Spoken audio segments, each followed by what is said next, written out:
Ashridge, Episode 4, The Mummers Play, written and produced by Tony Walker.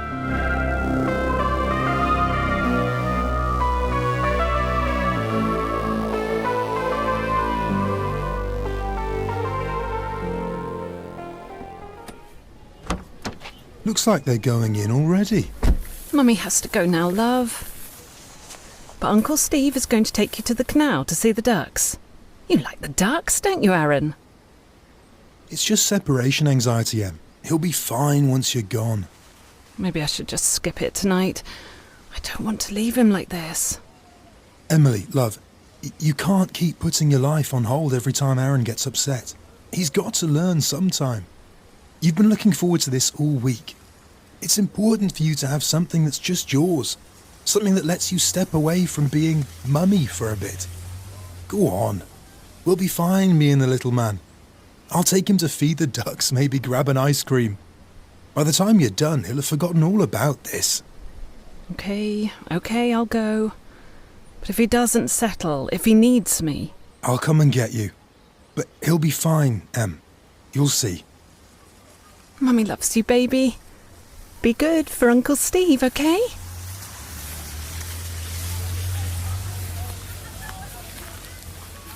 Oh, evening, Dr. Collins. Everything all right? Oh, you saw. Well, you know how it is. Aaron's just a bit unsettled tonight. He didn't want me to leave. Makes me feel guilty. They can all get like that at that age, can't they? Clingy one minute, independent the next. He's going through that imaginative phase. He was babbling something about seeing a rabbit man in Blackie's woods as we drove past. Funny the things they come up with, isn't it? Oh? He said he'd seen the rabbit man at Blackie's wood. Good evening, Dr. Collins. Good evening, Andy. Hello, Melanie. Oh, come on, we better hurry, everyone. It looks like they're shutting the door.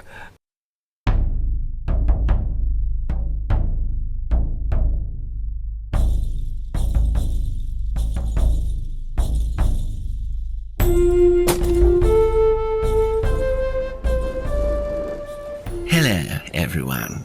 Great to see so many faces. Hello, Arthur. Mr. and Mrs. Harrington. I see we are honoured with Dr. Collins, too. If we can just wait until everyone's settled. Maurice, if you'll close the door. If anyone arrives now, they're too late. You can't wait forever to start. Right now, everyone. First off, thank you all for coming. As you know, the Ashridge Players has on more than one occasion died and resurrected itself. Though usually it stays dead for more than 3 days. Blasphemy already! I knew it would come sooner or later, but before the meetings properly started? Disappointing. Disappointing, but expected. Hello, Mary. But the Ashridge Players are back. First, I'd like to introduce the top table, though I am sure no introduction is needed. On my left is the lovely Julie Gittins, illustrator, environmentalist, and, I think I'm correct, Julie, practicing witch. That's right, Alister. I'm a fully fledged Wiccan, initiated into Coven and all. I thought she was a barmaid at the apple tree. Next to Julie, our own son of the soil, Will Carter of Highbury Farm. Evening all. And to my right, offering spiritual sustenance for us tonight, Reverend Edmund Strange, Vicar of St. Michael's, who you will all know. A weak man, frightened to testify for his faith, sadly. I see Mary started early. She's a fruitcake. By the way, Andy, Steve told me to ask you if you fancy a game of pool in the Angel on Friday. I don't know why he doesn't just go into your shop, as he's only next door. Nah, we almost set it up. Then he wanted to make sure you and Aaron were okay with him going out. 7 p.m, wasn't it? I don't know, if that's what he told you. You may know that our Commedia dell'arte pastiche, from the Christmas before last, garnered favourable reviews in the Nudbury Star, of all places.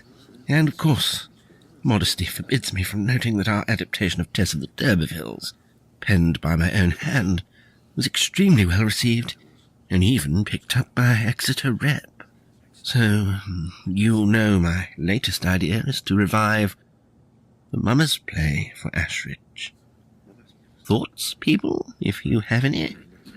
But with all due respect, Alister, it can't be a revival because there never has been a tradition of mummers, or mummery, or whatever you want to call it, in this town. Though you might not know that, being an outsider. Ah, but that's where you're wrong, Richard. In this case, I happen to know more than you do. In this case, and, in fact, in most others. No, Alister, I don't think so. You see, unlike you, me and my family have been Ashridge folk for generations, so I should think we know something about our local traditions, and nobody, not even my great-grandmother, has ever mentioned such a thing as a mummers play. I know they have them in other places in the county, but not here. It's not our way. Mr. Wright's long family connection with Ashridge is noted and well known, if only because he reminds us of it at every turn. And though, as he alludes, I am a tenderfoot in the town, only having arrived 5 years ago to give your children the benefit of my knowledge, despite having a far better offer of a much more prestigious position in London. And while Mr. Wright's love of tradition and conservative views are indisputable, in this matter, as in his politics, he is simply wrong. Reverend Strange, can you enlighten our audience? I shall try my hardest, and thank you, Alister. When Alister first mentioned the idea of a mummers revival, I reminded him, as Richard says, and as I believed, that there was no tradition of a mumming play in Ashridge. See, Sarah, even the vicar says there isn't any tradition of such a thing. See, I told you. Stop interrupting, Richard. But then I was talking to Arthur Hastings, and Mr. Hastings, as you'll all know, is our local historian, and he pointed me to documents about Adam Wilkes, a local landowner in the Ashridge area in the 17th century. Wilkes mentioned a play put on at Christmas that dramatized the life of St. George, and was accompanied by drinking and tomfoolery among the common folk, which the rather Puritan Adam Wilkes in no sense approved of. Yes, it is well known that the mumming play, perhaps from a Saxon word related to the German mumme, or mask, dramatized the life of the heroic Christian knight St. George and his battle against the infidel Saracen or Turkish knight. Well, we have no time now for such bigoted narratives, and I don't want to revive or support in any way such colonizing attitudes, but Christianity is on the wane, and over the years the roster of the mumming plays has accreted such characters as the Doctor, the Bold Slasher, Beelzebub. So you have no time for Christianity, Mr. Brown, but you're happy to include Beelzebub, the Prince of Flies. Mary, with all due respect, and out of our shared love of literature, please don't deliberately misconstrue my words. As I was saying, the Mummers plays now even have Father Christmas as a character. And I think when we look at Father Christmas, we get a clue into what's really going on in the mumming play, and a glimpse of its archetypal roots. That's why these plays are so powerful.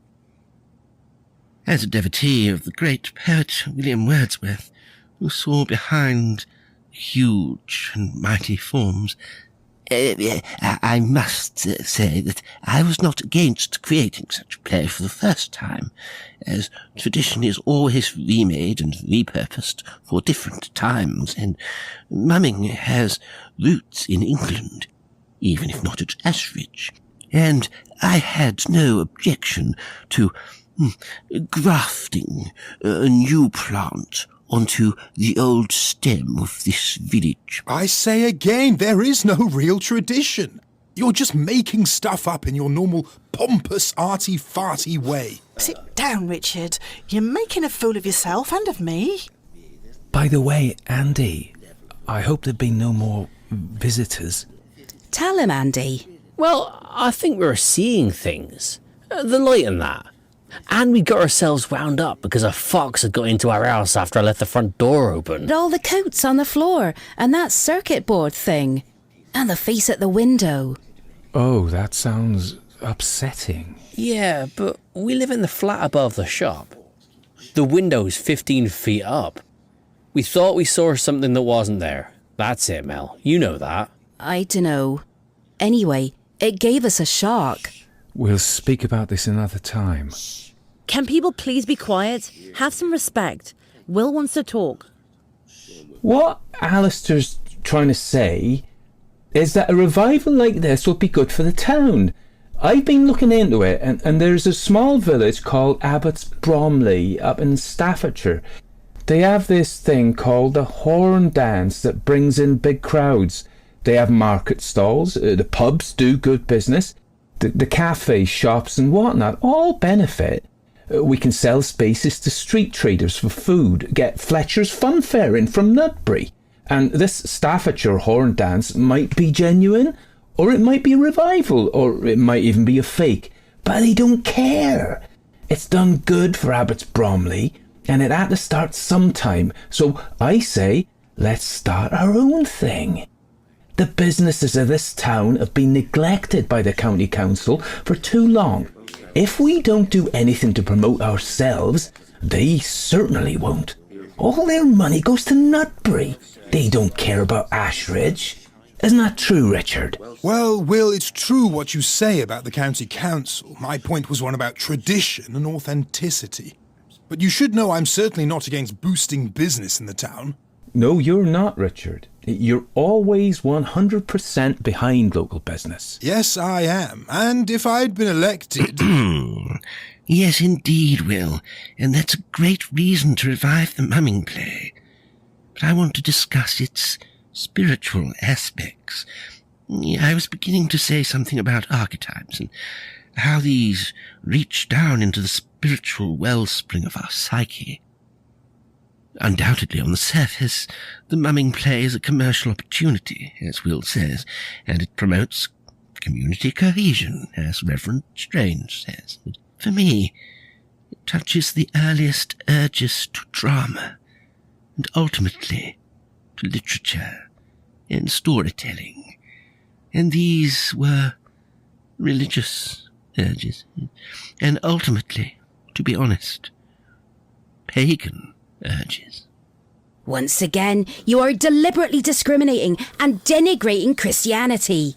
I would have thought that you, Reverend Strange, would object to his trashing our living faith. But then you are an Anglican, and as such, hardly Christian at all. She was friends with my sister Alice before she went all religious. But she was always nuts. She was obsessed with tarot cards when she was a teenager. Oh, quiet, Ben. Mary, I know your church and mine have differing views of Christian theology, but that was rather offensive. I won't take it back. As an actual pagan, an actual card-carrying member of the Pagan Federation, this mumming revival could re-anchor us to the land. It could reconnect us with our ancestral spirits, and I don't mean that in a non-inclusive way, because the spirits of this land are our ancestors, and the spiritual ancestors of anyone who cares to call Ashridge home, regardless of their origin or tradition. You'll be saying that the ancestral spirits are gender confused next. So, for me, the putting on of the mumming play is a way of acting out a ritual that will evoke the spirits that haunt this place, the spirits that haunt we who live here. The drama itself is a summoning that will re-enchant this town and bring life back to the mechanistic, empty, meaningless world that has been created by capitalism and colonialism. Please don't go too New Age, Julie. I'm not sure Mary's blood pressure would stand it. Though, for those who are interested, I stock books about both Christianity and Earth mysteries on adjoining but separate shelves. You know, Andy, I've always found you an estimable fellow, and, of course, I have always been a good customer at Bluebell Books. And not for the first time, I think you've nailed it. I had seen this as a work of drama, but it's bigger than that. You and Julie, and thank you, Julie, for your impassioned speech, have helped me see that if I revive the Mummers play here, I'm enacting an occult ritual and summoning the spirits of this land. It gives me no pleasure to see this, but, Alister Brown, the Lord will strike you down for this blasphemy. If you do this thing and call up these so-called but wicked spirits, you and all your cronies will come to regret it. Oh dear. Mad woman. Bye, Mary. Settle down, everyone. Settle down now. I'm sorry about that. But there is more good news. I am glad to announce that through my contacts with the good folk at Wessex Arts, we shall receive a grant for the production of the Ashridge mumming play, which I have provisionally entitled St. George's Fight with Beelzebub. Any questions? I have not so much a question as a consideration. Yes, Mr. I'm sorry, I don't remember your name. I'm Rod Thorne, and I was just going to raise a note of caution. Yeah, I do remember you, Mr. Thorne. You're the director of the New Age Centre, aren't you? Bunch of weirdies. Shut up. I'm trying to listen to what he has to say. We don't call it that, but in any case, I'm here in a private capacity. Ashridge is a strange place. There are a lot of energies here that shouldn't be disturbed. Drama is a very powerful medium. It celebrates and memorializes, but it can also manifest the energies it plays with. Very good. You are Mr. Thorne, or is it Dr. Thorne? No matter, you are, I believe, an expert in religion. But you would like to warn me, an expert in story, about the power of drama. What, in fact, is your experience of the theatre? None. Ah, but yet you have the temerity to warn me of the power of drama. By words and images are all powers awakened and reawakened. Eh? What? Be careful what you're meddling with. Ashridge is a vortex of ancient power. It is, and that's why we're doing this.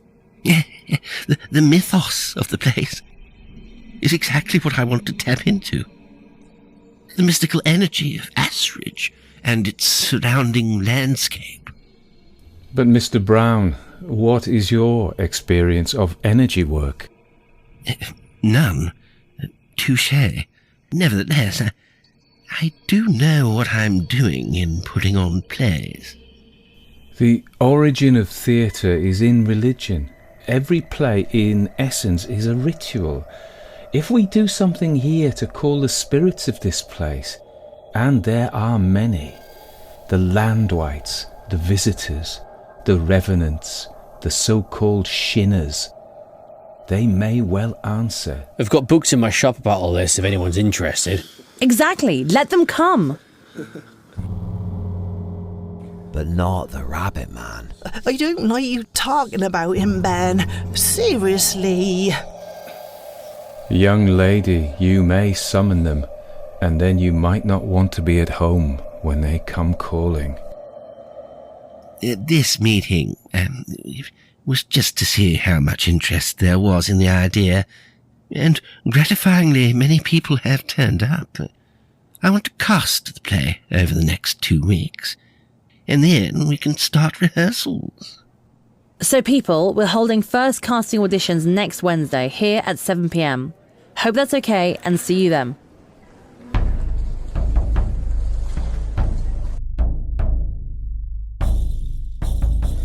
I say, Ben, Sheila. What did you think of all that, Dr. Collins? To be honest, I only came because I wanted a part in the local Amdram. Alister's grandiloquent speeches on art, tradition and the mystical made my eyes roll, to be honest. Have you done much acting, Doctor? Call me Emily, please, Sheila. Well, when I was at uni and even at school, I was at an all-girls school, and I kept getting cast into the male roles. We were on our way to the Admiral Benbow for a pint. Care to join us? No, that's very kind, but I have my little boy. He's waiting for me with Steve in a car. But thanks.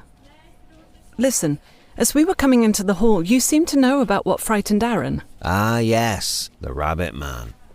Yes, the Rabbit Man. Aaron's a sensitive little boy. It just struck me as odd that when I said the Rabbit Man, you knew what I was talking about. There's a lot of stories hereabouts about the Rabbit Man. They call him a shinner. That's a local name for them. Well, there's lots of stories about Blackie's Wood too. It goes back a long way. So he wasn't just making it up? I wonder where he could have heard that from. He goes to Stephenstones, don't he? Yes, it's handy for me, just over the street from the GP surgery. He probably heard about it there. Not from Jeannie or her staff, I hope. No, but it's Ashridge, isn't it? Even the tiny ones know things. By then, enjoy your drink, but don't overindulge. I'm still your doctor. Bye, Dr. Collins. Good night, Dr. Collins. Ill-mannered pig!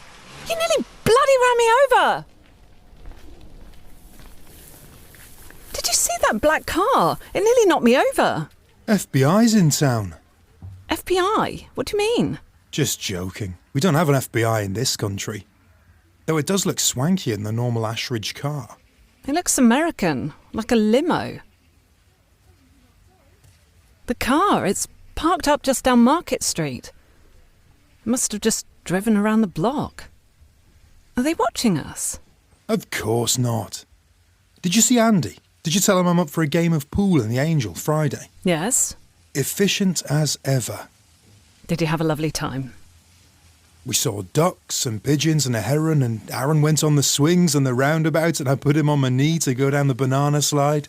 I'm jealous I wasn't with you. I bet you have a lovely time with your fellow thespians. Alister Brown is such a pompous oaf, and I think that sweet Julie girl has a crush on him from the way she was mooning. Julie Gittins? Yes. I think she's barking up the wrong tree there.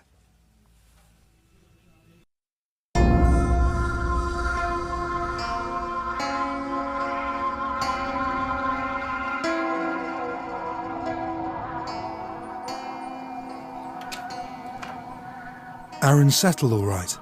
I read him his story. It's difficult to know what he understands, isn't it? I think he had a nice time with you. You're a nice man, Steve Nichols. For a dirty hippie, you mean? You're not too dirty. Wine? You know I give health advice out every day about healthy eating and not drinking alcohol. At least you're not taking speed and coke. I never did. No? Never? I did. Though, I couldn't see the point in them. I was more a mushrooms and acid man when listening to the Hawks. Ah, yes, your beloved Hawkwind. Cheers, my dear. Here's to a long life and a happy one. I hope he sleeps. He's been so restless at night recently, crying out. It's just a phase. Come here.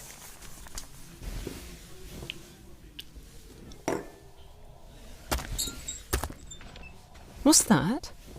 What's what? That noise. Outside, I think. The wind? A deer? Nothing. It's not the blessed Rabbit Man. I hope not. By the way, what's a landwight? Rod Thorne mentioned them tonight. I'd never heard the word. Ancient Germanic spirits of the place. Guardians of the land. They come from the underworld. I only know because Andy Harrington was going on about them the other day. I think Rod Thorne lent him a book, he said. I don't believe in all that sort of thing. But this Rabbit Man thing's got under my skin. Apparently even the little ones in Ashridge know about him. He's supposed to steal children. Don't say that, Steve, even joking. Sorry, love. I said it without thinking. Let's watch something nice on TV. Only if it's not the history of ZZ Top. Okay, Gardener's question time it is. In Ashridge, Episode 4, The Mummers Play, Steve Nichols was played by George Hall, Dr. Emily Collins by Vicky Joe, Sheila Benson by Maddie Bayliss, Ben Benson by Simon Jackson, Andy Harrington by Ed Jenkins, Melanie Harrington by Jane Makewell, Alister Brown by Jasper Lestrange, Reverend Edmund Strange was also played by Jasper Lestrange, Mary Goodfellow by Jane Makewell, Julie Gittins by Alex Jenkins, Richard Wright by George Hall, Will Carter by Tony Walker, Sarah Wright by Maddie Bayliss, Rod Thorne also by Tony Walker. Music was by the Heartwood Institute, sound design by Jasper Lestrange.